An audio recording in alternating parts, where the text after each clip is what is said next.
Welcome to Vanitha kitchen. பரங்கிக்காயில் ஒரு dish செய்ய போகிறோம், வாங்க பார்க்கலாம். பரங்கிக்காய் ஒன்று எடுத்து வச்சுருக்கேன். இது பாதியே நம்ம எடுத்துக்கிட்டால் போதும். பாதி எடுத்து வச்சுருக்கேன். இதிலேருந்து அந்த விதைகளை பாருங்கள் எடுத்து வச்சுருக்கேன். இதை காய வச்சு இந்த விதைகளை நுணுக்கி பாலில் போட்டு சாப்பிட்லாம். இதுவும் நல்லா நமக்கு சத்து தான். பாதி காயை பாருங்கள் எடுத்து நம்ம வெட்டிக்கலாம்.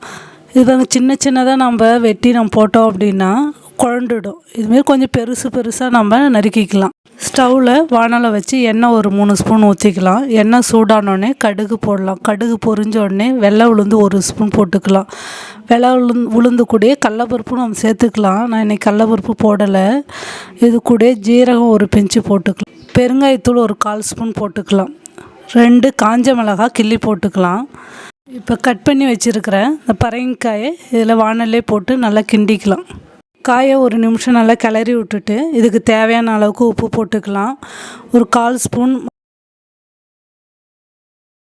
நல்லா மிக்ஸ் பண்ணிவிட்டு இது சாப்பிட்றதுனால நோய் எதிர்ப்பு சக்தி அதிகமாகும். குழந்தைங்களுக்கு, கர்ப்பிணிங்களுக்கு முக்கியமாக இது கொடுக்கணும் அப்படின்னு சொல்லியிருக்கிறாங்க. நம்ம பரங்கிக்காய் சாப்பிட்றதே இல்லை. பெரும்பாலும் எல்லாருமே கிராமத்தில் தான் அதிகமாக இது சாப்பிட்றாங்க. நகர்ப்புறத்தில் யாரும் இது அதிகமாக சாப்பிட்றதில்ல. நம்ம பரங்கிக்காய் அதிகம் எடுத்துக்கணும். தண்ணி நான் காய் முழுகிற அளவுக்கு ஊற்றிக்கிறேன்.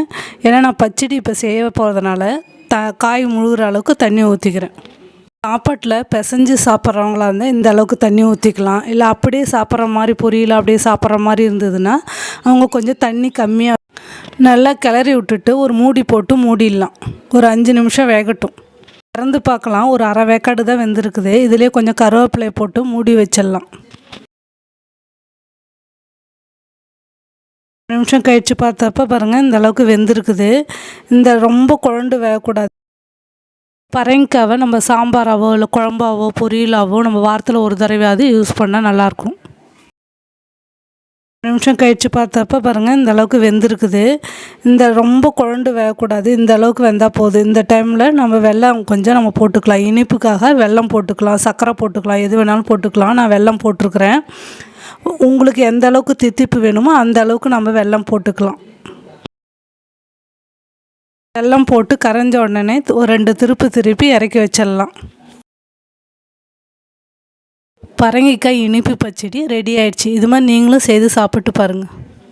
இந்த வீடியோ உங்களுக்கு பிடிச்சிருந்தா லைக் பண்ணுங்கள், ஷேர் பண்ணுங்கள், கமெண்ட் பண்ணுங்கள், ப்ளே பண்ணுங்கள்.